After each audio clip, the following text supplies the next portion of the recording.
ప్రపంచ మానవులరా, ఇది రైస్ అంటే బియ్యపు గింజ.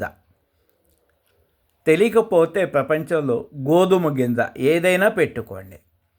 తల్లి గర్భంలోకి వచ్చినప్పుడు ఒక్క బియ్యపు గింజ ఎవరైనా తెచ్చారా? ఒక చిన్న అణువు. అట్లాగే గాఢ నిద్రపోతున్నప్పుడు ఒక్క బియ్యపు గింజ మనసులో ఆలోచన ఉన్నదా? మళ్ళా మరణించేటప్పుడు ప్రపంచంలో ఎవరైనా ఒక్క బియ్యపు గింజ వెంట తీసుకొని పోయారా? ఒక్కసారి ఆలోచించండి ఓ మానవులారా. టాటా కానీ, బిర్లా కానీ, రిలయన్స్ కానీ ఎవరైనా సరే గాఢ నిద్రలో ఒక్క బియ్యపు గింజ తీసుకెళ్ళలేదు. మరణించేటప్పుడు కూడా ఒక్క బియ్యపు గింజే తీసుకెళ్ళలేదే, ఇంకేమీ తీసుకెళ్ళదు.